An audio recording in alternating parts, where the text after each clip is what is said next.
Hello, everyone. Welcome. Thanks for joining our diagnostic training session today. Now, if you have any questions throughout this session, if you're joining us on Zoom, just look at the top of the bottom of your screen. Wherever your Zoom controls are, you should see a Q&A button. Click on that, hit type in your question, hit submit, and you will get to those questions at the end of the session. If you're watching on YouTube, just leave a comment somewhere underneath the video, wherever your live chat function is, and I'll get to those at the end as well. So my name is Jason Gabrinas. I'm one of Snap-on's national diagnostic technical trainers. Been in the training department the last 9 years or so, traveling around North America, helping techs and shop owners get the most out of their diagnostic equipment. Before that, it was a couple years as a diagnostic sales rep at Snap-on. So about 30 different Snap-on franchisees I worked with, as well as the shops that they serviced in order to help everyone get the most out of their diagnostic needs. Then before that, it was 8 years at Subaru. So I worked at a Subaru dealership, and over time, I guess, just became the diag guy in the shop. So I always ended up with the drivability problems, the intermittent problems, the weird wiring problems that would show up on those cars. And that's really where I cut my diagnostic teeth, came up with some of my diagnostic strategies I still use today. And that was just working in those shops on those head scratcher type cars. Then before that, a bunch of other miscellaneous wrenching jobs. Been a little over 25 years under hood experience for me.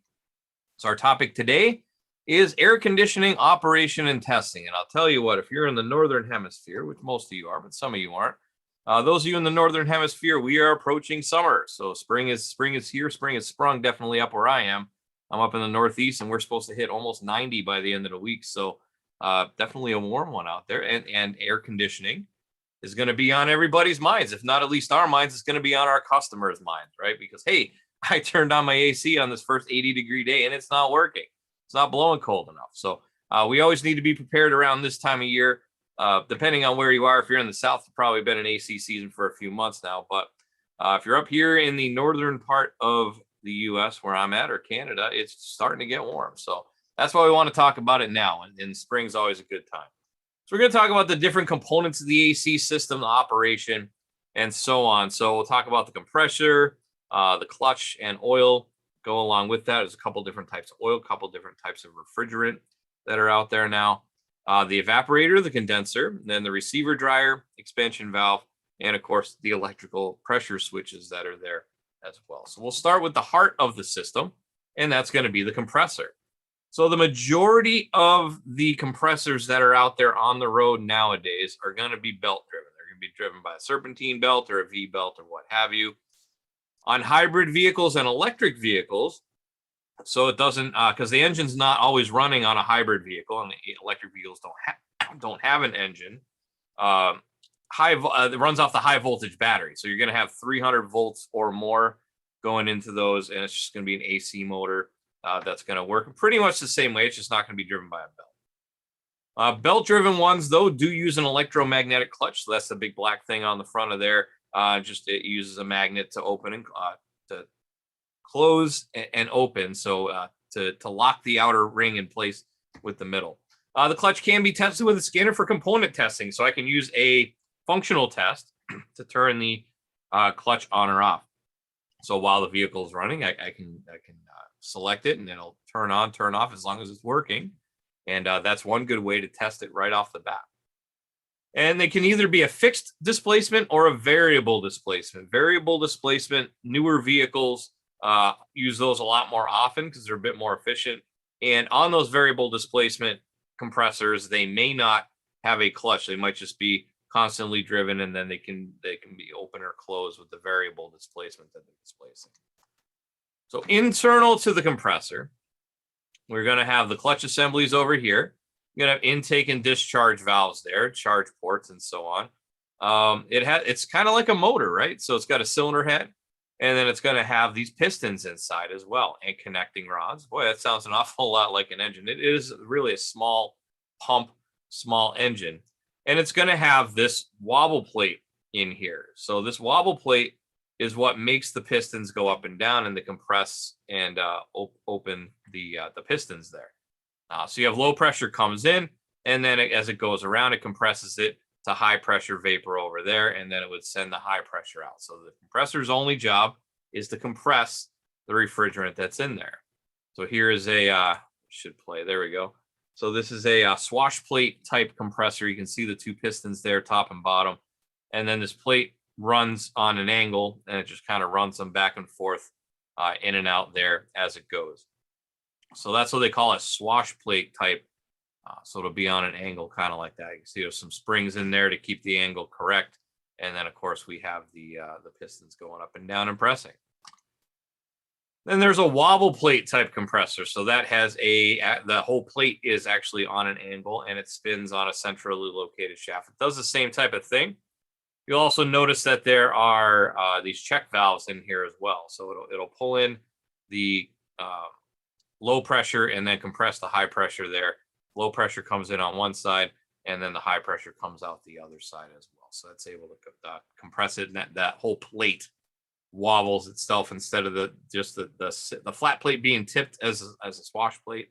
The wobble plate is actually a angled plate. That's the word I'm looking for, angled.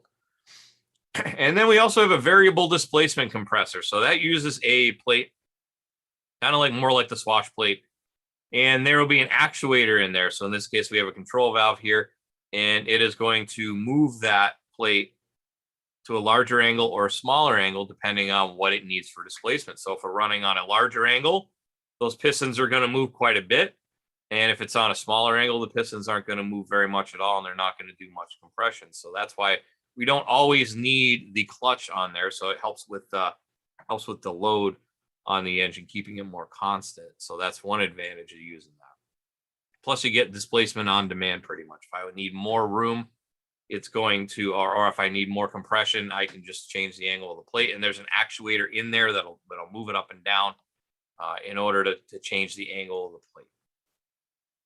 Then we have an electrical compressor. So that works pretty much the same way, just without the clutch. You're gonna, and in this case, this is a scroll compressor. So a scroll compressor is going to have intertwined helixes in there, and as it spins, it slowly takes the outside and compresses it down into a smaller and smaller space, and that's how that works. So in this case, this is a scroll compressor.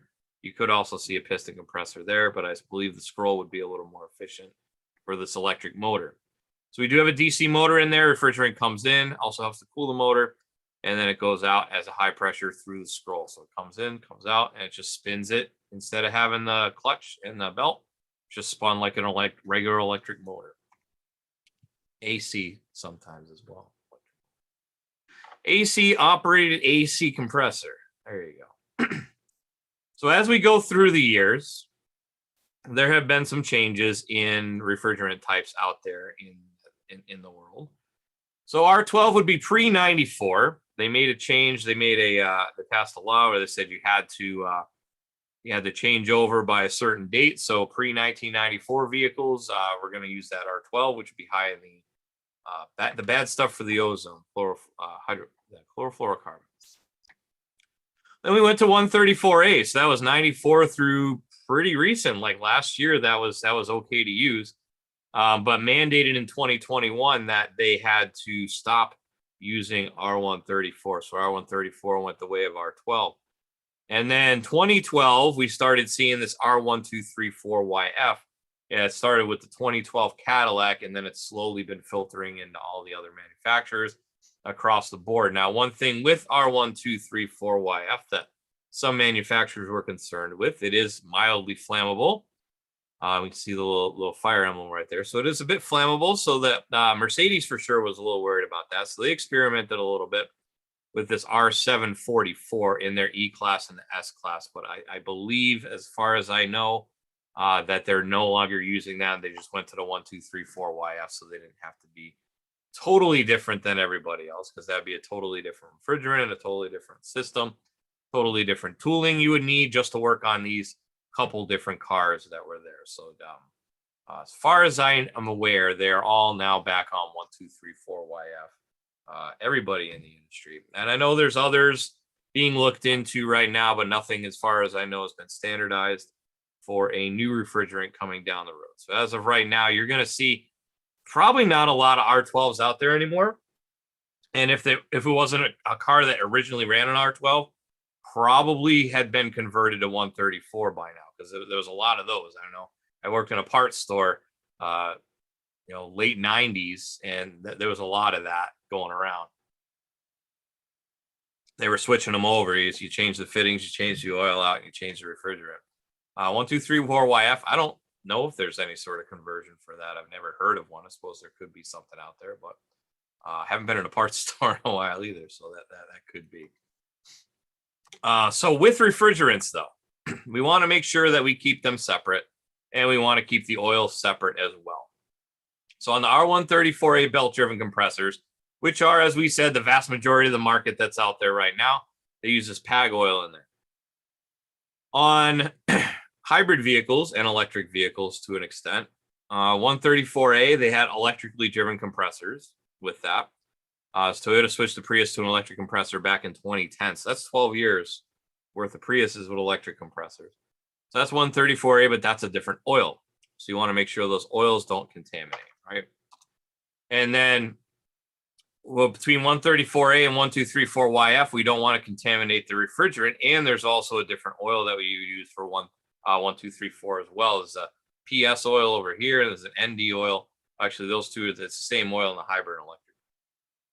But 1234YF electrically driven compressors introduced in 2013 with the Honda Fit and the Chevy Spark EV. So 1234YF belt driven, it is going to use a different refrigerant, of course, on the 134.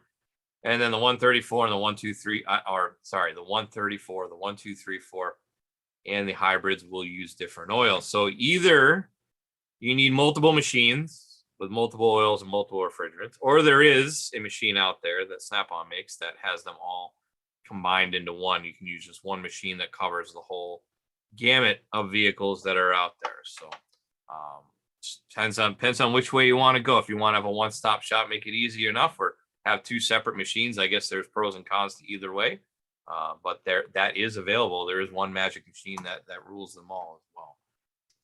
All right, so let's talk now. We talked about the compressor and the oil and the refrigerant and all that. Let's talk about the other components that we're going to be dealing with as well.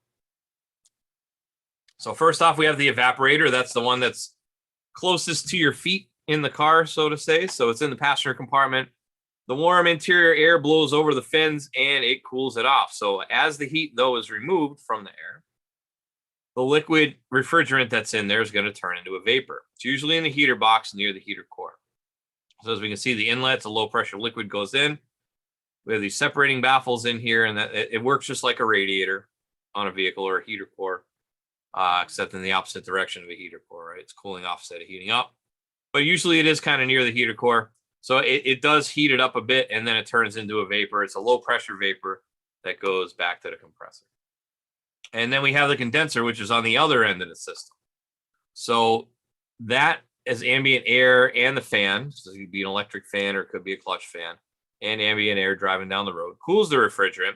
It condenses that refrigerant coming from the compressor down into a liquid. So it's a high pressure vapor coming out of the compressor, and then it condenses it into a liquid to go out as a high pressure liquid in there. So the condenser condenses my vapor into a liquid, and my evaporator evaporates the liquid back into a vapor. So that's a good way to remember which side of the fence those are. Also, in many of the systems anyways, there's this receiver dryer. There's also orifice tubes that are used for the same purpose, but I would say the majority nowadays are using this receiver dryer. So it filters the refrigerant, and there's also a desiccant in there that removes any water vapor, or at least the majority of the water vapor in there that might have gotten introduced in the system in some way.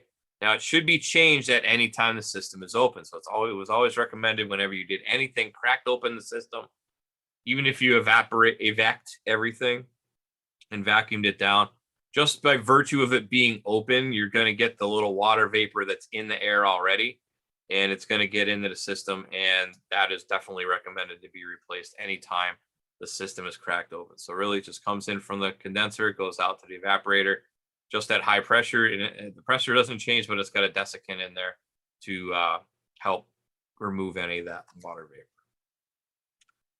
Now we get to the expansion valve. So it comes out of the compressor, goes into the condenser, comes out of the condenser, goes into the receiver dryer. Out of the receiver dryer, we go to the expansion block. So this allows to help regulate the pressure going into the evaporator. So the high pressure liquid from the receiver filter comes in, and then with the pressure coming out of the evaporator allows it to regulate the pressure going in. So it steps down the pressure from that high pressure to low pressure coming out to the evaporator. It is used on most R134A and 1234YF vehicles. And as I said, the outlet pressure helps regulate the inlet pressure. So we see coming out from the evaporator, whatever the pressure is, it's going to move this pintle up and down with this diaphragm, and it's going to move this metering ball, the ball in the orifice there, up and down, depending on what the pressure is. If we need more pressure, we open it up a little more, let more pressure in. We don't need as much pressure, we don't open it as wide. In my experience, not sure about what your experience would be, but in my experience, this is a very common failure point, especially on Subarus. Other manufacturers might have this down a little better. But these would get contaminated. They'd leak. I mean, there's O-rings, 1, 2, 3, 4 O-rings on there with all the hoses and pipes and such. And then it'd be a good source of leaks. It'd be a good source of this element in here would get seized in there or somehow get messed up and it wouldn't open. So you'd find weird pressure readings on either side when you're trying to read the pressures. The gauges would do all sorts of crazy things because it wasn't opening and closing the way it was supposed to. So you oftentimes you'd see the gauge flapping back and forth quite a bit. Would be a pretty common tell that there was a problem with these. Replaced tons of these back in the day when I was in the Subaru shop. So I know with Subaru is a common failure point. Your mileage may vary depending on what kind of vehicle you're working on, but they're all fairly similar in design. So I would imagine if it's a failure point one way, it's a failure point some other way. And then we have the pressure switches in there. So what that does is it's an on-off switch. We have contacts here, power and ground, or power and signal to the clutch anyways in this case. Could be separate high, low, or medium. In this case, this one's hardwired right to the compressor clutch. Other systems, or the relay. Other systems, it's just an input to the ECM. So it'll send a pressure signal to the ECM and say, oh, it's high pressure, medium pressure, low pressure. It can also be a combination switch as well. So it can read high, medium, and low pressure as well. So in this case, it's an on-off switch. Otherwise, it could just be a 5-volt reference signal that goes back to the computer. All right, let's look at a case study and take all of these components, or at least fairly modern vehicle, and see what we can talk about. So this is a 2014 Chrysler 300.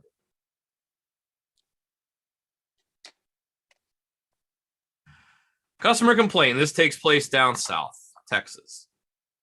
So on hot days, 90 degrees and up, the AC doesn't work as well as it used to. The vehicle has 58,299 miles on it, so it's fairly young at the time. Fairly low mileage. Also note the AC has been serviced recently at a discount store auto center, whichever one that happened to be. So what should we do to diagnose this car? They say it's blowing too hot. It's not blowing as cold as it used to, but only on hot days. Otherwise, they don't really have a complaint. Been done somewhere else, and you know what happens when a vehicle gets serviced somewhere else. You want to dot your I's and cross your T's. So as a diagnostic strategy, should we check the pressures and the vent temperatures first? I think that's probably a good strategy there. Check the pressures, check the vent temperatures, make sure it's not over or undercharged. It is 80 degrees in the shop right now. It is 45 degrees at the vent. Is that okay? I know my rule of thumb was we were always told about 40 degrees difference and you're in good shape. When it gets up over 100 degrees, some of that kind of goes a little by the wayside, but usually if you can drop it at 40 degrees at the vent versus ambient, you're doing okay. So that's close. 80 degrees in the shop, 45 degrees at the vent. That's 35 degrees difference, not my 40. And then the low pressure is 60 PSI and the high pressure is 230 PSI at that case. So is that right? Guess we'll have to consult some literature and see. So low pressure is 60 PSI, high pressure is 230 PSI. And then if we go to this chart, temperature versus pressure chart here, for an 80 degree ambient, you should see 40 to 50 PSI and then 175 to 210 PSI on the other side. So in this case, this vehicle is high on the low side by 10 PSI. And it's high on the high side by 20 PSI. Okay, so it's a little high. A little high. So what's the problem? Seems to me like it could be overcharged. So let's see. We got this other handy dandy little chart right here that says if my low side's high and my high side's high, which is the case, and my duct temperature is warm, it's overcharged. Period. If low side is high and high side is high, and I have some cooling coming out of the duct temp, so it's cool, 35 degrees less, could be air in the system, or once again, an overcharged situation. Maybe it's just a little bit overcharged in there. Let's take a look at this other chart here, the ambient temperature versus center register air discharge temperature. And it is right on the border of normal. It is on the high end, but it is not outside of that. It's not outside of that. So if it's 80 degrees in the shop, we should see a little under 45 degrees at the vent. So it is close. It's kind of within the normal specs, but it's right on the top edge of where we want it to be. So high, some cool is what this would lead us to, air in the system or an overcharge. This vehicle happens to be a critical charge system, what we call a critical charge system. Very, very little margin for error allowed on these types of systems. So this is a 1.5 pounds or less total system charge. So with our machines, it is 98% accurate. The scales inside are 98% accurate. Others on the market are 95% accurate, which gives us, on our side, 2% room for error. On the other side, 5% room for error. So there's a 3% difference, 3% margin for error. But when you do the math out, can become pretty critical on these critical charge vehicles. So it gives us plus or minus 1% with a 2% room for error. So plus or minus 1% or plus or minus 2.5%. So in this case, if it's a 1.5 pounds or less, plus or minus 1/4 ounce, a little under 1/4 ounce, or plus or minus a little over 1/2 ounce. That's over 1/4 ounce difference in between the two. And I'm just using the machine the way it's supposed to be. And it's just using the scale that's built in, and it's telling me this is how much refrigerant I put in. I could be off by over 1/4 ounce. So modern vehicles call for much more accuracy when it comes to the quantity of refrigerant that can be charged in the AC system. A deviation of plus or minus 15 grams is commonly considered tolerable. So 15 grams is about 1/2 ounce. So that the difference with the old style scale system is 0.6 ounces versus 0.5. So there's way more margin for error here than there is with our machine. So in this case, a little bit of an overcharge. It has been serviced at a discount store auto center. They didn't want to say who it was, but it was serviced recently there. And do they necessarily have the proper equipment? Do they necessarily even understand that this is a critical charge car and it needs it to be very precise? Seems like that may be the conclusion we're running down. Also, they wanted to note that it's not a comeback, because if it was a comeback, it would go back to that store that did it, right? But they didn't. Customer went somewhere else instead of where they went before. So just keep that in mind as well. So step one, we want to do a complete evac and recharge, then retest on the vehicle. That sounds like a logical thing to do. As far as, does this vehicle have 1, 2, 3, 4 YF? It might. It might not, because they did the transition into 2014. It is a 2014 vehicle. So maybe not. And these are some of the other vehicles when they first phased them in as well. We had Cadillacs back in 2012, 2014 there, and Chrysler, Dodge vehicles, Jeeps, and so on and so forth. So according to this, let's see, a 2017 Ram, that could be 1, 2, 3, 4, or 134A, and then it gives you your weight, your fill weight. Dodge Challenger, same thing, gives you your fill weight. Look at the difference, 1.56, 1.50. On the Ford F-150, same thing. And then on the Chevy Silverado here, 1 pound or 1.4 pounds. So that's a big difference in between those two. So that's definitely, they're all under 1.5 pounds though, or at 1.5 pounds. So these are all critical charge vehicles with that. So you want to make sure you check your repair information properly to make sure you know exactly how much is supposed to go in there. Make sure your machine is accurate. Get it calibrated if you need to. let's think about recent changes that have come along with this critical charge system. So in 2010, Toyota's Prius switched to electric motor compressors. We talked about that earlier. Requires vehicle-specific POE oil and dye. PAG oil in an electric system is an electrocution risk. And AC system replacement is recommended if you get PAG oil in there. Now, why is PAG oil an electrocution risk in an electric vehicle, an electric compressor? Because it conducts electricity. This POE oil does not. 2013 Cadillac XTS was the first U.S. model with R1234YF, a more environmentally friendly refrigerant, although mildly flammable. Mobile Air Conditioning Society estimates that 48% of the 2017 model year vehicles had 1234YF at that time. And R134 was banned for use starting with 2021 model year vehicles in the U.S. So as of now, we're in 2022.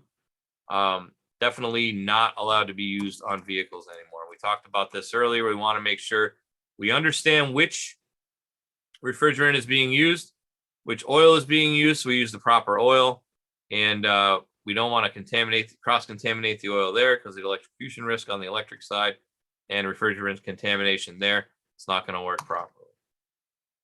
All right, so you can always check. So on this vehicle, we can see that on 134A it was 1.5 pounds, and 1234YF is 1.56 pounds. So did they maybe put the wrong one in there? I don't know. Did they put the wrong weight in there? Quite possible as well. Always check your label, your underhood label to know. So they went, evac, recharged the vehicle, and they checked it again, retest 42 PSI on the low side, 185 on the high side. So that's on the lower end there. On the lower end there, 80 degrees in the shop, looks good there. And then with that, it was now blowing 42 degrees at the vent instead of 45 degrees. So that brings us down a little bit further into the middle range of there. That is pretty much as close as you're going to get. So on hot days, 980 and up, the AC doesn't work as well as it used to, and we got it done. Now, also, could we have an air distribution problem in the vehicle as well? Could they be complaining about that because it has auto AC and all that? So to dot our I's and cross our T's again. How do we avoid a comeback in here? Well, on some vehicles, many modern vehicles, we can go in with the scanner and do a system test on there with the actuators. We can go through the different actuators. So it's an actuator recalibration inside this vehicle. So to move all the HVAC doors, there are full travel limits to determine the travel span of each individual door. We hit continue, and then it goes through, cycles the doors to their max and minimums, and it says, okay, so here's where that is. And then when it's done, it'll say it's completed and passed, or it's completed and there's error codes.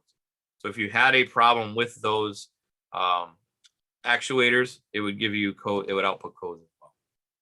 And then after recalibration, we want to look at the blend doors as well with maybe a thermal camera. If we have a thermal imaging device, we can see, is it blowing cold out the vents? And in this case, it was blowing properly out of the face vents as well. So with that, the repair is complete. Wonderful. So I thought that was a nice, timely case study that dealt with a few of the things we talked about, the different refrigerants, the different oils. Definitely want to watch out on those critical charge vehicles as well, which there's a ton of them out there now as well. So just be on the lookout. Make sure you check underneath that hood sticker and or use good information. All right, so let's talk about a couple things on a couple different vehicles. So this is a 2018 Chrysler 300. It's a little newer than the one we talked about in the case study, but it's going to have a very similar type of system. So if I go into, first off, let's talk about guided components. So on a vehicle, obviously we know there's electrical things. So if I have a scan tool with the lab scope and a snap-on scan tool with a lab scope in it, it's going to have these guided components. So it's vehicle-specific tests. There's over 5 million tests in here. I'm going to go into the HVAC system, and we can see all the different things that we can test on the HVAC system, not just on the AC under the hood, but also interior to the car as well. Things like the sun sensor, cabin air temperature sensor, humidity sensor. But we see the AC high pressure sensor, compressor solenoid, compressor clutch, AC clutch relay there as well. So all of those things would be dealing with the compressor, the solenoid, and the clutch. So on the clutch, we can go in there. It says when commanded on, a relay to the power distribution center is energized by the PCM. Power from the relay is sent to the clutch coil to engage the compressor. Compressor does not cycle on-off, but it's variable displacement style. The HVAC control unit uses a pulse width modulated signal to the AC compressor solenoid mounted on the compressor to position a swash plate. This varies its displacement and output of the compressor. So this does not have a clutch. We wanted to check. We want to make sure we got battery power to the relay. Resistance test should be 4.9 to 5.3 ohms in that case. Notice how we have the connector over there as well. And then current ramp test. We can, if we had a clutched system, because it could have either or. When the clutch engages, we should see a spike on the amperage, 3.1 to 4 amps, and then it'll drop and maintain a steady value. So you see it go up to like 3-4 amps, then down to like maybe an amp and a half, something like that. Just want to have a nice steady output after that. So when it first clicks, it's going to have a big inrush of current. After that, not so much. So the compressor solenoid is what runs this swash plate. So relay internal, the power distribution center is energized by the PCM. Power from the relay is sent to the clutch coil to engage the compressor. Compressor does not cycle on off, but is variable displacement. HVAC control unit uses a pulse width modulated signal. We already read about that. Max duty cycle is used to create the greatest displacement down to a minimum of 11%. So we have 100% duty cycle or 11% duty cycle. And we can check there. We got 2 pins right there. Connectors at the AC compressor. It's in the lower left front of the engine. So you want to do a DC voltage test, you should see a 12-volt signal. Greater the pulse width, the more voltage will be seen. Signal can vary from 0 to 100%. So you'd want to go through and test that. And if you look at pulse width, you can see it's 80% duty, 90% duty, 100% duty, 11% duty, and so on and so forth. So let's check the pressure sensor as well. So internal resistance to the AC pressure transducer changes in response to the pressures in the high side of the AC refrigerant system. Powertrain control module provides a 5-volt reference signal and a sensor ground to the AC pressure transducer and uses the output voltage of the transducer to determine refrigerant high side pressure. PCM is programmed to respond to this and other sensor inputs by controlling the operation of the clutch and the radiator cooling fan to help optimize AC system performance and to protect refrigerant system components from damage. So in this case is what I was talking about before when we talked about the switches. They're not always on off. Sometimes it's just a variable 5-volt signal that goes back. So in this case, there's my pressure sensor right there. It is located in the AC liquid line, left rear of the engine. Then we have a voltage test and an outer range null signal test. So voltage output will vary based on system pressure. Should see between 0.5 volt to 4.5 volts on the other side, depending on the pressure. So that's good to know. So that's component testing the component directly. Let's go into scanner 2 and see what we can see in there.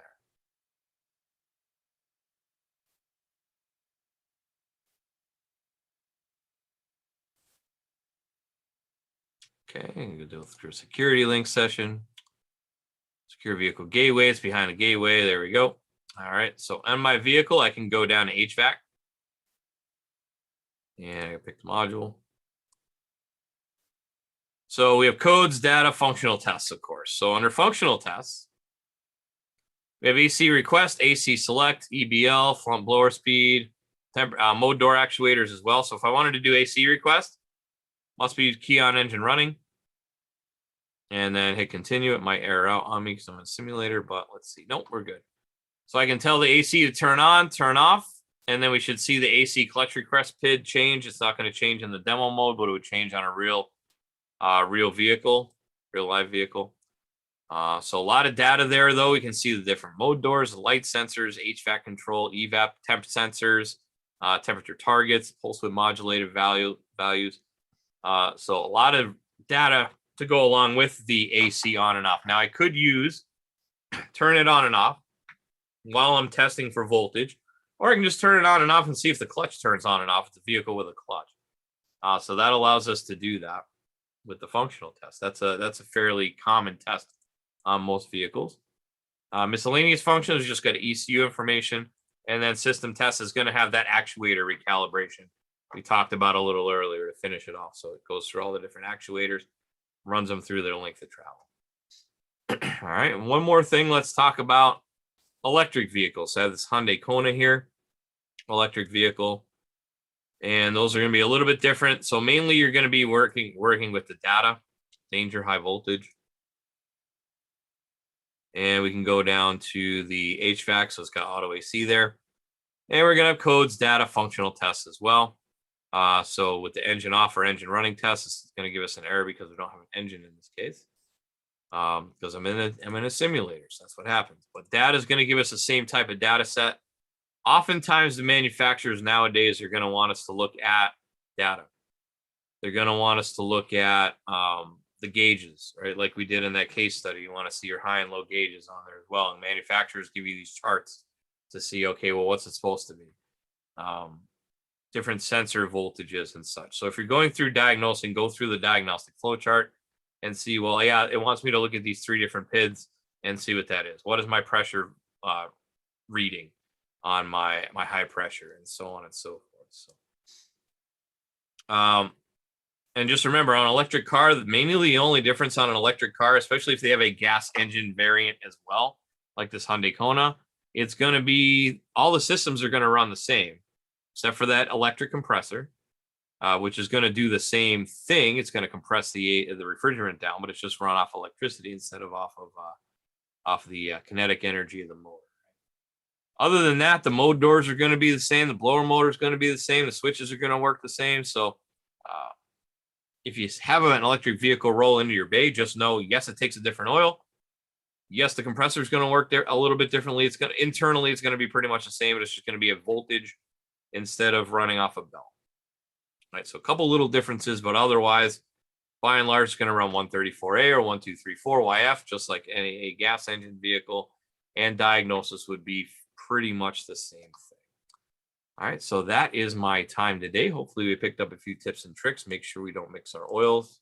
Make sure we don't mix our refrigerants. Make sure we talk to our Snap-on rep if we want to talk about the different machinery and tooling you may need to work on those modern vehicles.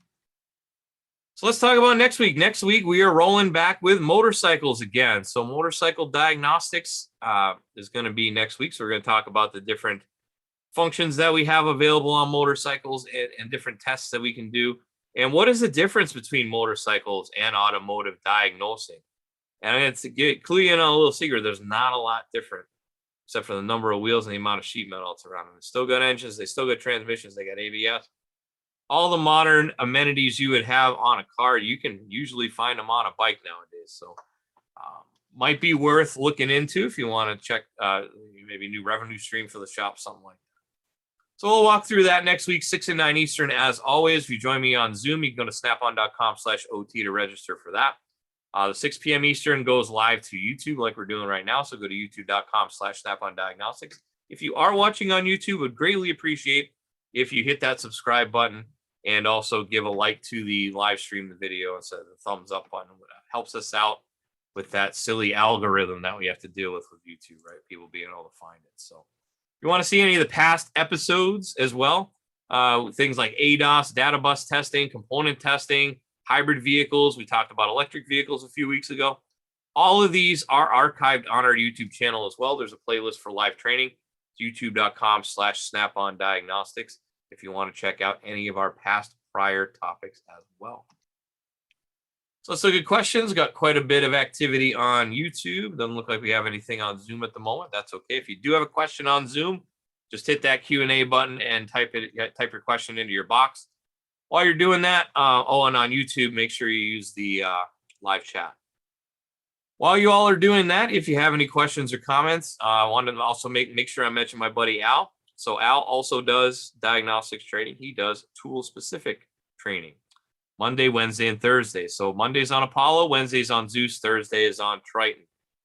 So what does he talk about? Well, everything from let's set up your Wi-Fi, because we definitely need Wi-Fi on these tools nowadays. A lot of functions on a car kind of happen in the background on Wi-Fi that you're just going to want to be connected just to make it easier on you. Then we'll go through set up your free Snap-on Cloud account, make sure that works to upload files, share them with your customers. And then we walk through code to completion. Here's how the tool works. Here's the buttonology. Here's how we walk through fast track intelligent diagnostics. And how does it help me as a technician diagnose cars easier, faster, all that good stuff. That's about an hour. So that's the Apollo class. Then on Wednesday and Thursday, he goes through that same hour on the respective tools. So Zeus or Triton. Then since they have scope and meter functions, he takes a 5-minute break, goes through another hour of scope and meter functions on the tools as well. So definitely worth your time. Al's got over 30 years Snap-on Diagnostics experience, so definitely a wealth of scan tool knowledge there. So if you have any questions, you want a little more training, learn a little bit more about what your tool can do, that's definitely a good place to be. Same time, same place, 5 and 8 Central, 6 and 9 Eastern. Go to snapon.com/OT to register because he only does it on Zoom. So with that, let's look at the questions. Nothing on Zoom right now. That's okay. Abel Gracita, hi. Thank you for checking in and saying hi. The Winton, thank you for attending as always. Dave, you're in here today instead of on Zoom, and that's fine. So I will log you. You send me a reminder email. So you may already have a certificate for this one. Soren, help you. Thank you for showing up, saying hello. Nick loves his Snap-on Zeus. Nick always checks in from the UK. It's very late over there. I always appreciate that. You showing up every week there, Nick. Appreciate that. Let's see. Aaron says, can you pour PAG oil right in the receiver dryer during a replacement? I don't know if I would pour it right in the receiver dryer necessarily. I think ideally the best way to do it would be to use the injector, oil injector, right? So you run it through under a vacuum, and then it injects it through one of the ports there. Clifford, and that was Aaron. All right, Raymond, thank you for saying hi, checking in. Clifford, like to talk to you about those dreadful Subarus. Yeah, they got a lot of idiosyncrasies, those Subarus sure do. And it's not just head gaskets every 60,000. I think they've actually nipped that one in the bud a little bit. They're not as bad as they used to be with the newer engine design. But yeah, definitely have their own. Somebody added me to a Facebook group with Subaru techs in there, and I still see they're having a lot of the same problems that we saw in the shop anyways. So yeah, definitely Clifford. You know, shoot me a message or an email. And then the Winton, enjoy the weekend. Yes, I definitely will. Hopefully you enjoy your weekend too there as well, Mr. Winton. Let's see. Brett says, what's my preferred method for diagnosing an evaporator leak? So I know there are leak detectors like a sniffer thing. And in my experience, once again, my experience is not everybody's experience, but in my experience, they haven't worked all that great. Haven't necessarily been able to find the leaks all the time. Now with dye, been able to find a lot more leaks with the dye. So if you put the leak dye in there, usually you can see it. You shine a light in there inside the case there. In my experience, anyways, you shine that little UV light in there, and you can see it all over the place on the bottom. Also, a clogged evaporator would be good to use like a thermal imager to see is it hot or cold on either side there as well. Good question though. That would be my my preference. Maybe the sniffer things have gotten better in the last 10 years, or I would hope they have. But in my personal experience, I haven't had good luck with those sniffer type detectors. Let's see. Brett also asks, do they make a digital borescope with UV attachment? As a matter of fact, they do. So I think just about any Snap-on's borescopes out there do have a attachment with a UV light on the end. I know I have one, and that's on the old, like the first bore stuff for the PK. I don't even remember what number it was, but it was one of the real early, had a teeny tiny little like 2-3 inch screen on it. So yeah, that came with a UV attachment. So I know we have them now in this more modern time that we're in with the borescope. So that'd be definitely another way to get in there. So instead of, the kind of looking there in the light, borescope would be a lot easier. So UV dye, borescope with a UV attachment, I think you're on a good track there, Brett. I think that's a good idea. All right, with that, looks like we cleared the board on both sides. Appreciate you taking a little bit of time out to spend a little bit of time with us talking about AC when it's starting to get warm outside, at least in my neighborhood.